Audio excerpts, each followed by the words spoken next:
All right, so let's do a quick rewind. This is our last section, 7.3.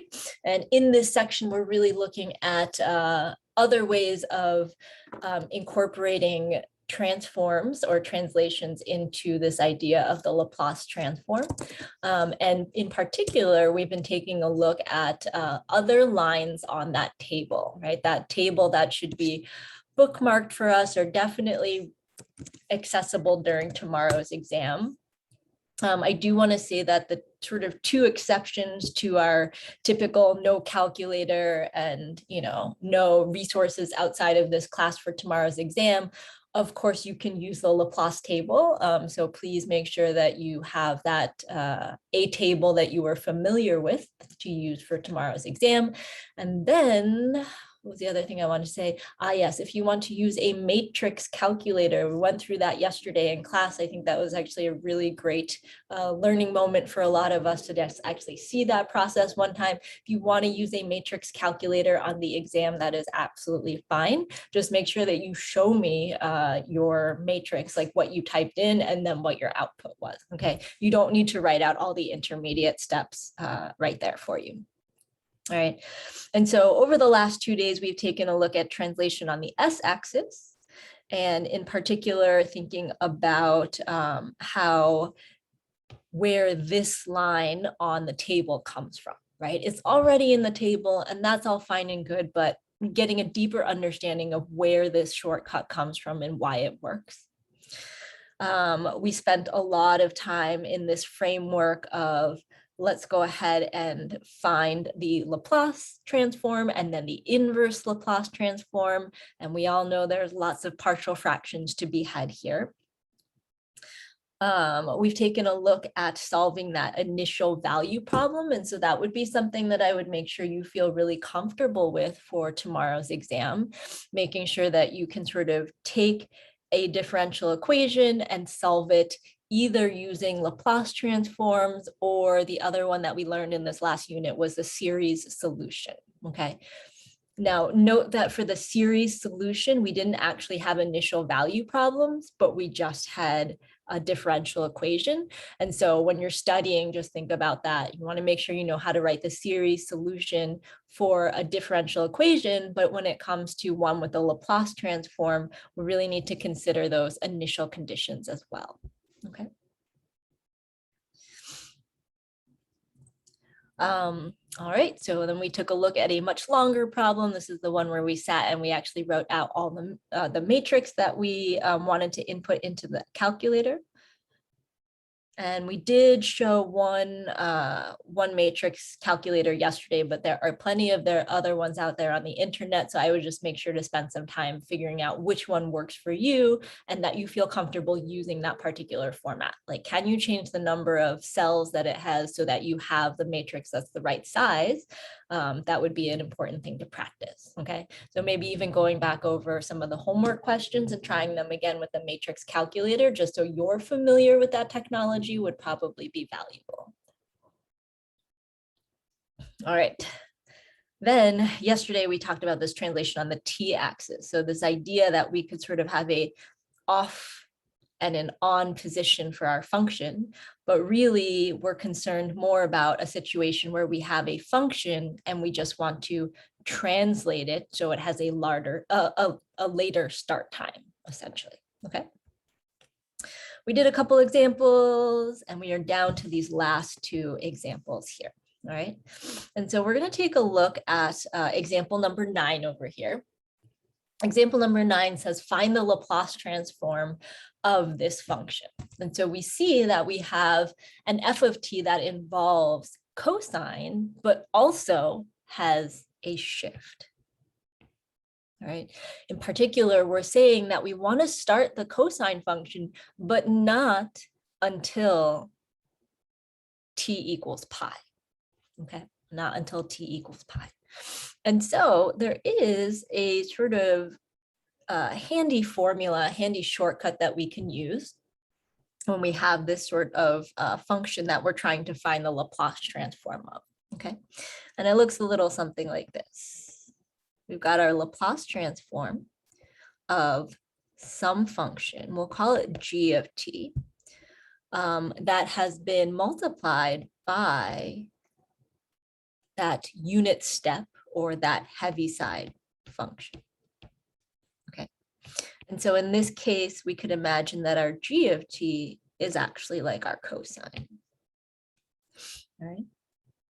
And it turns out that when we have this structure, we can say that that's going to be equivalent to e to the minus as. So we've got that part that compensates for the shift. And then it's multiplied by the Laplace transform of g of not just t, like we had it in the original, but t plus a. Okay. And so we need to make sure that we identify our a values here. That would be an important number to make sure that we know what it is. And so if we use this to help us approach the Laplace transform of the question in number 9, then we're going to end up with something like this. All right. So we're going to say that the Laplace transform of cosine t times that unit step t minus pi. And if we go ahead and plug that right into our formula here, we're going to get e to the minus, and our a in this case is pi, right? So maybe we go ahead and highlight that. That's going to be our a value. So e to the minus pi s, right? That's just plugging in a pi everywhere we see an a, times the Laplace transform of cosine of t plus pi. Okay, so all of that is just taking our a value, plugging it into the formula, and then whatever our g of t function is, preserving that as well. Okay. Now, when we're taking a look at something like this, before we do a Laplace transform of this, one of the handy formulas that maybe we remember from, gosh, this is like a bazillion courses for you ago, is, the cosine sum formula, right? It's like, I don't know what your trig experience was like, but sometimes it can feel like a fire hose of identities to the face, and you're just like drowning in all the identities and trying to remember them all. And I wish that we would do a better job of saying these are the ones that are going to come up. The sine and cosine sum difference ones do tend to come up a bit, and they're really handy when you're looking at derivations of things that are to come in your future math classes. Okay. But the cosine sum formula basically says this, that if you have cosine of two angles, let's say alpha and beta, that that can be written as cosine of the first angle times cosine of the second angle minus sine of the first angle times sine of the second angle. Okay. I do want to write this out in red just so that we kind of remember it, that cosine of alpha plus beta is not equal to cosine alpha plus cosine beta. Okay, that gets like a really awkward squiggly face because we don't want to make that mistake, right? That is very much a more of a misunderstanding of how we use cosine. So if we have a sum of two angles and we're finding the cosine, we have to use that green line. Okay, we can't just distribute that cosine in there. And so knowing that, we can actually go ahead and expand what we have inside that thing that we want to take the Laplace transform of so that we can use the table that we have. Okay. And in particular, we have e to the minus pi s times the Laplace transform of, let's go ahead and use this formula, cosine t plus, times cosine pi minus sine t times sine pi. All right. And so not only do we need the cosine sum formula here, but it would also be really handy for us to remember some of these unit circle values, all right? And again, like there are so many unit circle values, I don't know what your trig experience was like, and it can, sometimes feel like you have to memorize them all, but the quadrantal angles like the pi over 2 pi, 3 pi over 2, those come up so often that if you're still like, oh, I don't really know those yet, those would be really good to invest in, specifically if you're going into engineering. They don't tend to have a lot of weird values that you're going to have to compute by hand. It's more just like some of the quote unquote fundamental ones, okay? And so hopefully when we look at this, we know that sine of pi is 0. And cosine of pi, let's see, cosine of pi is going to be -1. All right. And so when we simplify what we have in here, we end up with e to the minus pi s. The Laplace transform of, let's see, this whole second term is going to go away to 0. And then I really have a -1 times my cosine. So negative cosine t. And when we write negative cosine, we know that that really means -1 times cosine, right? So we can actually bring that negative all the way out to the front, just like any other constant, and then we can use our table to go ahead and write out the Laplace transform, all right?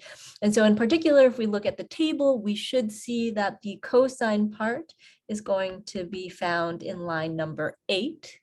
And I even want to be more specific that my a value is 1. Right?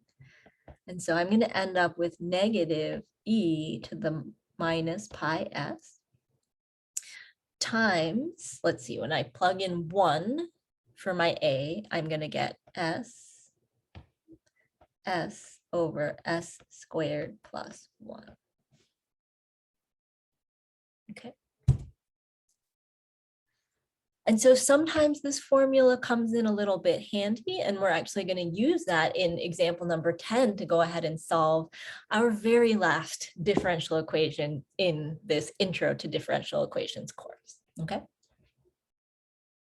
So before we go ahead and solve that one, are there any questions that are coming up for folks before we move on?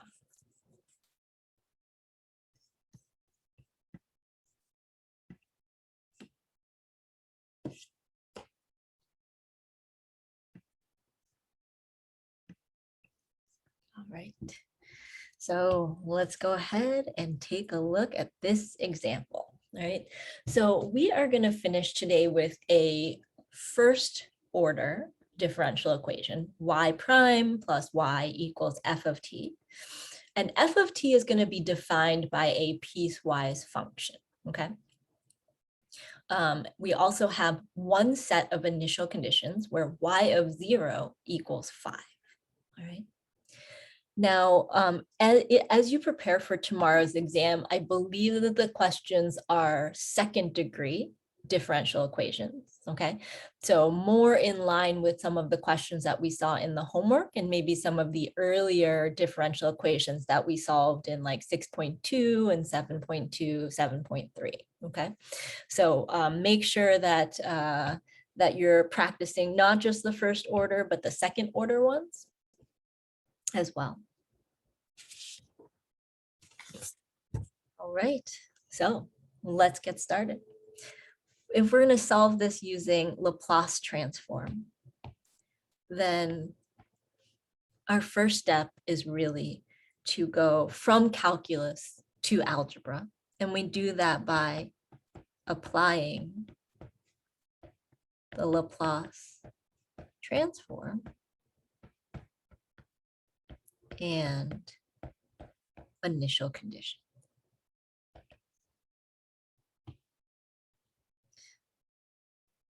All right, so we apply the Laplace transform. We have to make sure we do it to both sides, okay?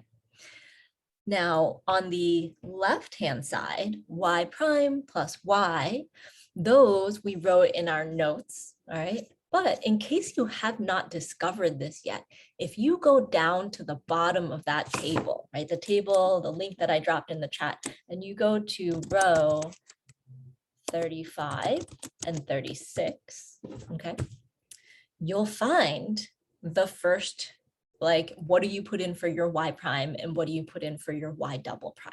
Okay, they use the letters F instead of Y, but it's the same thing as what we have. So if you're like, oh, I don't want to keep flipping back to my notes, you can find those in rows 35 and 36 in that table. Okay. And so for the Y prime, we're going to go ahead and put in our S, Y of S. All right, so we have S, uppercase Y of S. That's part of it, minus y of 0. And so I can never remember what colors we chose. I think it was that one, but this in the green corresponds to that y prime. Plus the y, that's not on our table because y just becomes uppercase Y of S. That becomes that. Now, we have to figure out what we write for the right-hand side, right? Because in the question, they just said f of t, and then they gave us a definition for f of t, but it has two pieces. So are we supposed to do this for both pieces, or what are we supposed to do, right? And so what we need to think about is when we see this piecewise function, all right? So what does it look like? It looks like 0. So it looks like, if we were to draw a picture,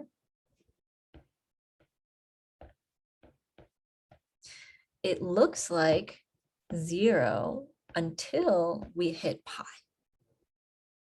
right? That's how we read that part. 0 is the bottom bound, pi is the upper bound, and if we wanted to be more exact, we would include a little open circle there. But as soon as we hit the time of pi, then we end up with a 3 cosine t, right? And so that might look something kind of like this. And so we have a picture that's sort of similar to that beginning picture where we had the shift, right? We have this function, but it doesn't start until t equals pi. And so what we need to sort of get from that is we need to say, oh, they're trying to tell us that we're using the Heaviside function or the unit step function here, okay? And because of that, we can actually write our function. Let's say this. So this is an implied Heaviside function.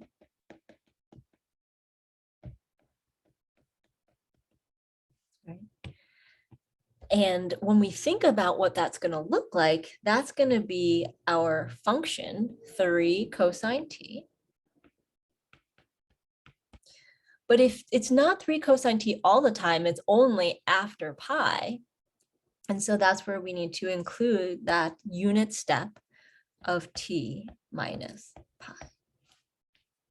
Okay, so even though they didn't write out for us what our f of t was exactly, we have to sort of look at the information we're given and say, oh, okay, this is like an on-off switch situation. All right, and we compensate for that by multiplying by that unit step that has been shifted over by pi. Okay.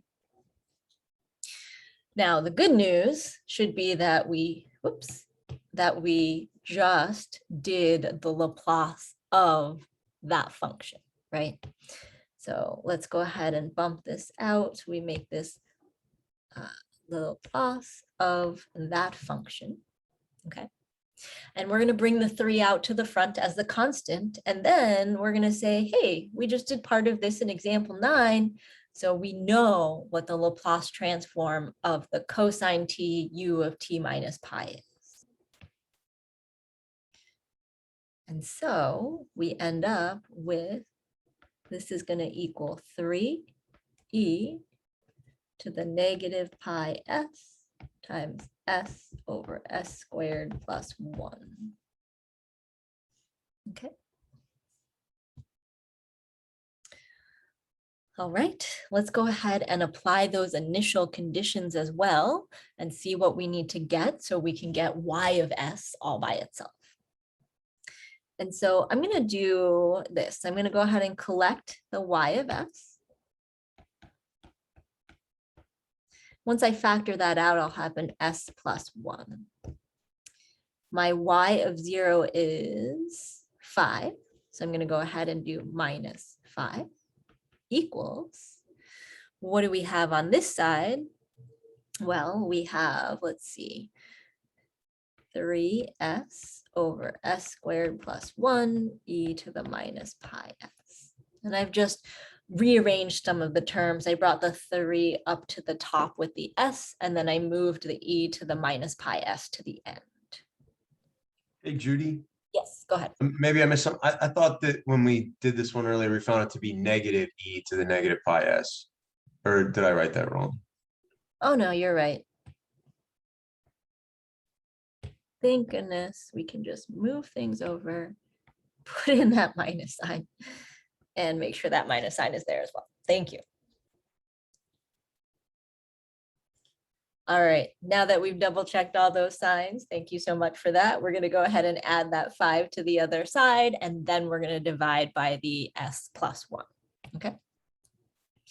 And so we have y of s equals, let's see, I added the 5. I'm going to divide by s plus 1. And then I have this other part, 3s, that I also have to divide by s plus 1.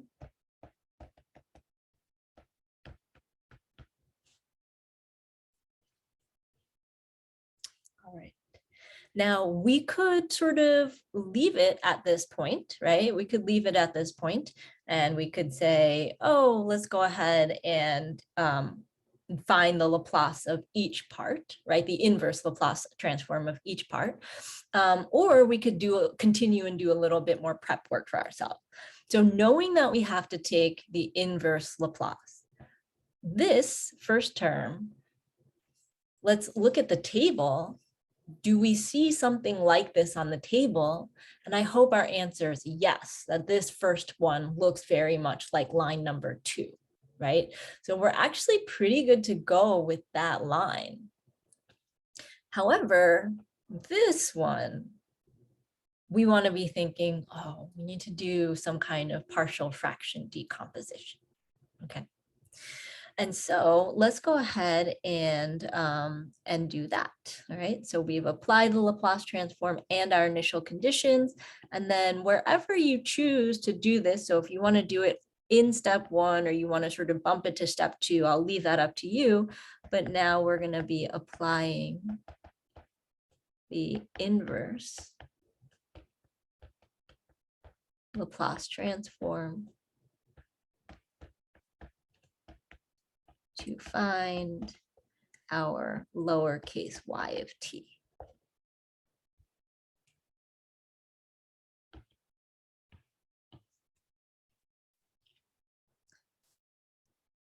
All right, so this will give us the inverse Laplace of y of s, will give us y of t, and that'll be the inverse Laplace of 5 over s plus 1. And then minus the inverse Laplace of 3s over s plus 1, s squared plus 1, e to the minus pi s. Okay. So much of what we do is about thinking ahead. And I think that's really what sets folks up for success in a lot of the upper level classes, is how do you think ahead so you have a good idea of what you want to do in the next few steps, right? And so knowing that we have to do partial fraction decomposition over here, I know that one of my denominators is going to be s plus 1, the other one is going to be s squared plus 1. And I almost do a little bit of a check to see like what the numerators are going to be here, right? This one is linear, so that numerator is just going to be a constant. But the second one, s squared plus 1, that is an irreducible quadratic, right? It reduces, but only in the imaginary realm, and we're only looking at real numbers here. Since the second one is an irreducible quadratic, we're going to need a linear factor on the top, okay? All right, so let's take a little sidebar. And let's do that partial fraction decomposition. And so if we have our 3s, that is our numerator.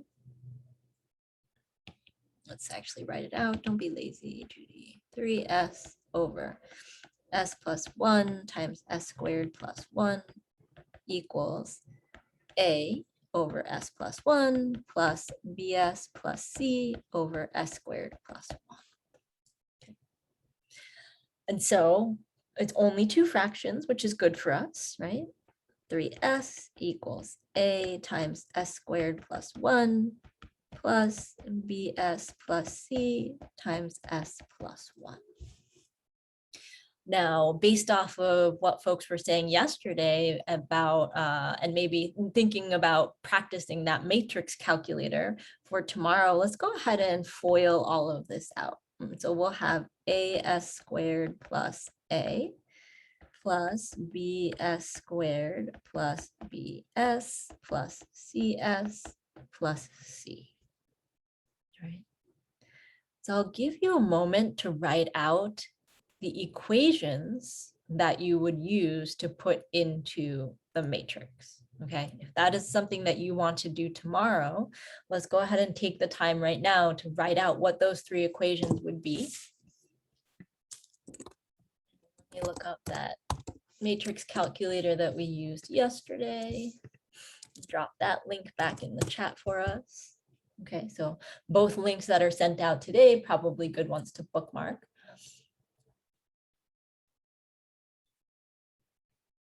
And when you get those three equations, if you want to go ahead and put those in the chat so we can see what our three equations are going to be.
I would agree.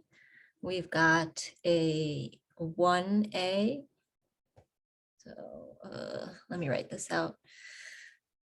We've got a, whoa, as squared plus bs squared plus 0cs squared equals 0. And if you want to, you can even put a 1 in front of the a and the b, right? Because that'll tell you what numbers you need to use in your matrix. Let's see, the second line, I would agree we've got no as plus 1 bs plus 1 cs equals 3s. And then we have 1a plus 0b plus 1c equals 0. Okay. And as silly as this might sound, if I don't know how linear algebra went for you. This is like so weird, right? Like we're all meeting at this like juncture in your mathematical career, and I don't know like what went well for you in the past and what didn't go well.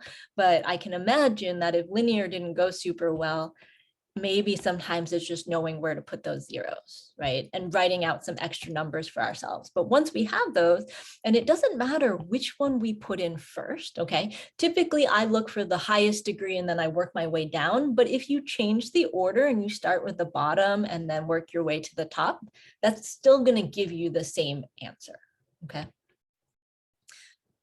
All right, so if we put these into our matrix, we should have 1, 1, 0, 0. The second line will be 0, 1, 1, 3, and then we have 1, 0, 1, 0. Okay. And if you go ahead and type that into your system of equations, I think this is actually good because this does not match particularly with the system that is up there. So you're gonna have to change the number of cells, right? And so play around with how you do that. But it should just be that plus minus button right there. If you do minus, it'll take away a row and a column. But if you plus, it'll add a row and a column. Okay.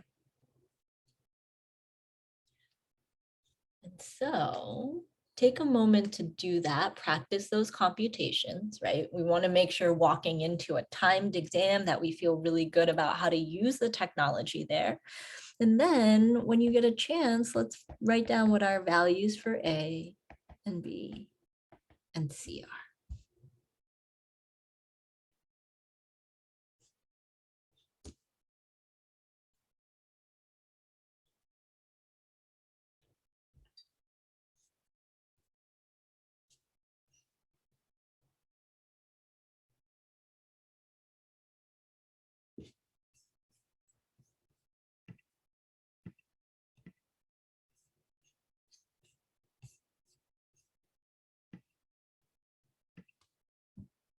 Yeah, we should get a bunch of 3/2. Some of them will be negative, some of them will be positive.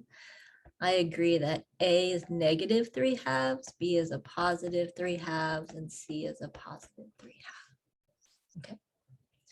And if you're not done working on those calculations using the matrix calculator, it's okay. You can take your own time later on just to make sure that those computations work out for you. Okay. All right, so now let's put these all back into our inverse Laplace that we're trying to find. And because our A, B, and C are all the same number, I'm actually going to bump the 3/2 all the way out to the front. Like I'm going to go ahead and pull that 3/2 out as a constant, okay? And so what is that going to give us? That is going to give us that our y of t is let's make sure we get this right. I'm going to go ahead and bring the 5 out to the front, the inverse Laplace of 1 over s plus 1. And then minus 3/2. All right, so we're bringing that constant, all 3 of these out to the front. And then that means that we're going to have, what are we going to have left? We're going to have a negative 1, a positive 1, and a positive 1. Okay.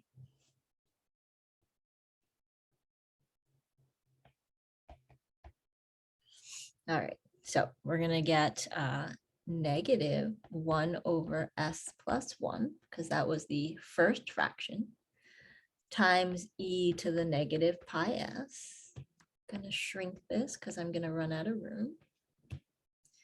All right, and then our b is plus 1s plus 1 over s squared plus 1 e to the minus pi s. Now, we've seen this kind of situation before, right? This doesn't match up necessarily with anything on our table, but we can cleverly split this into 2 fractions and then we're good to go, right? We can say s over s squared plus 1 is going to be 1 fraction plus 1 over s squared plus 1 will be the other fraction, okay? And so if we sort of write this out, we'll have 5, the inverse Laplace of 1 over s plus 1, minus 3/2, the inverse Laplace of negative 1 over s plus 1 e to the minus pi s, plus s over s squared plus 1 e to the minus pi s, plus 1 over s squared plus 1 e to the minus pi s.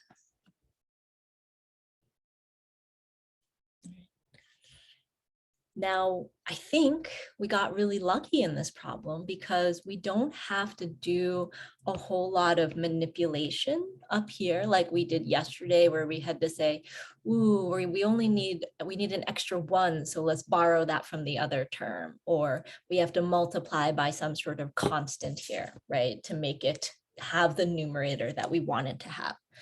And so the only note that we should really leave for ourselves is, as we're transforming these 3 terms, right, all 3 terms will have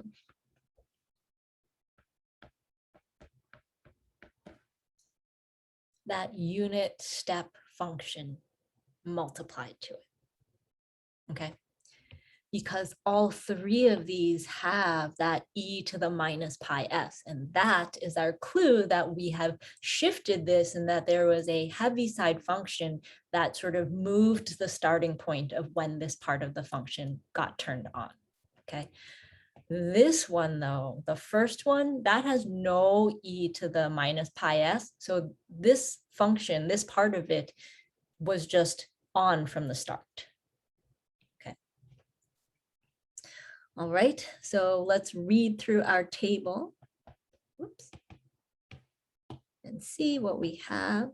So the inverse Laplace of 1 over s plus 1, well, that corresponds to line number 2, right? So this is line number 2, and our a is going to be -1. And so this first term becomes 5e to the negative t. Minus, we're going to keep that 3/2 out in the front. And because I've already identified that all 3 terms are going to have that unit step, I'm going to go ahead and bring that out as well. All right, so that I don't have to write whatever this transform is times the unit step, whatever this one is times the unit step, whatever this one is times the unit step. Right? I'm going to sort of think ahead and say, oh, all of them have that. So in essence, that's like a greatest common factor, and I can go ahead and bump that out to the front. So -3/2 u of t minus pi, right? Because all 3 terms have that. But if I'm going to say all 3 terms have that, I need to make sure that I have some sort of bracket or opening parentheses for all of the transforms in the table. All right, so for the first one, we should get -e to the negative. And here's where we need to be really careful. If we have that shift, we need to also apply that shift to each one of these terms, right? So it's not just going to be e to the negative t, but it's going to be e to the negative t minus pi. Right? Because it doesn't start until t equals pi. The second term that we have in here, well, when I look at the table, that corresponds to line number 8 with the cosine. So I'm going to have cosine, but not cosine of t minus pi, because we have that shift. Okay. Same thing with the last part over here. The last term, that corresponds to line number 7. This is going to be like the sine one. And same thing, it's not sine of t, but sine of t minus pi, because this part does not begin until t equals pi. All right. Now, we can do a few things. Like this is an absolutely fine answer, but we could also think about how could we write cosine of t minus pi using that cosine sum and difference formula we saw earlier. And similarly, how can we write sine using the sine sum or difference formula? And the only thing that's really telling me that might be a good idea to do is because I know that pi is a nice unit circle value. And so some things are going to zero out, and maybe then I can write this in a less complicated way. Okay, and that's really common. Like when you get into the upper level math courses, the upper division ones, and you're like looking at your answer and you're like, I'm pretty sure this is right, but then it's like way simpler. It's probably just that they used an identity to sort of condense it back down. Okay. And so if we take a look at this cosine one, cosine of alpha minus beta is going to equal cosine alpha cosine beta plus cosine plus sine alpha sine beta. Okay. We can plug things into there to find out a simpler way of writing cosine of t minus pi, right? And I think from earlier, we know that cosine of t minus pi, cosine t, cosine pi, plus sine t sine pi is 0, cosine pi is -1.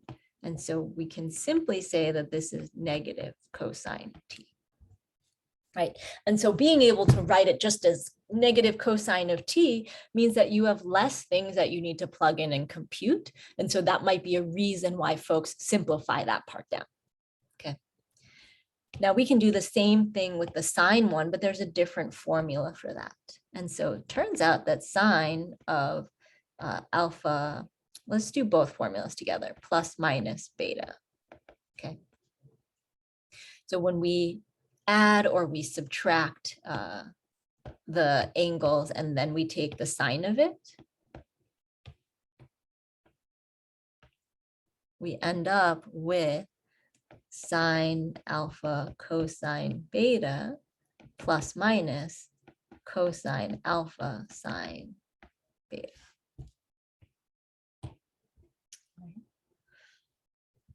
And let's apply that to what we have. We have sine of t minus pi. And in case no one's ever told you like how you choose which one, the plus is on the top. That's going to go with the other sign on the top, right? So if it's a plus in between those, then it's going to be a plus on the other side. And if it's a minus between them, then it's going to be a minus. All right. So the order does matter there when you're reading that. So we'll have sine alpha cosine pi minus cosine alpha sine pi. And same thing, sine pi equals 0, cosine pi is -1. And so we end up with negative sine of, oops, this alpha is supposed to be a t.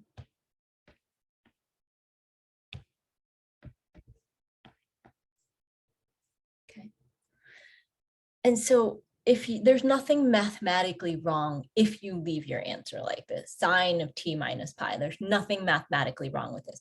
The only reason I wanted to show you this is if you do choose to take some upper division math courses or engineering courses, they do often like simplify things down with that sine and cosine. And so in case that wasn't sort of sticky in your brain from trig, this is a good time to kind of refresh before you move forward in your grown-up mathematical careers. Okay. And so all of this is to say that we have an answer of 5e to the negative t minus 3/2 u of t minus pi. And let's see what we have inside now, negative e to the negative t minus pi. Instead of plus cosine of t minus pi, we can replace it with negative cosine t. And instead of sine of t minus pi, we can replace it with negative sine t. All right. And the last step that we're going to do here, and again, there's nothing mathematically wrong with what we have here, but if you're getting lost in all of the negative signs that we're writing, that's a good indicator that you might actually get lost if you're trying to make computations, right? And so the easier we can make it for ourselves, the better off it is in case we actually have to evaluate this function. And so we might notice that every single one of these terms on the inside has a minus sign. So I'm going to go ahead and factor out a -1. That's going to make this a plus. So we get a final answer of e to the negative t, 5e to the negative t plus 3/2 u of t minus pi times all three of these terms, but all just with positive signs. E to the t minus pi, negative t minus pi plus cosine t plus sine t.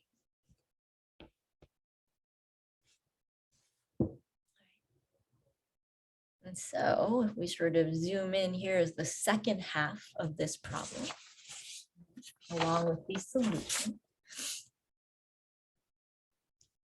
Now, there is sort of one last thing that we really want to think about, okay? And that is that if we have this, right, that's all fine and good. But let's go back to how the question was originally asked. The question was given to us in terms of a piecewise function, right? So to be sort of technically correct here, we want to go ahead and put it back in to a piecewise function, meaning we want to say what is happening between 0 and pi and what happens after pi. Okay.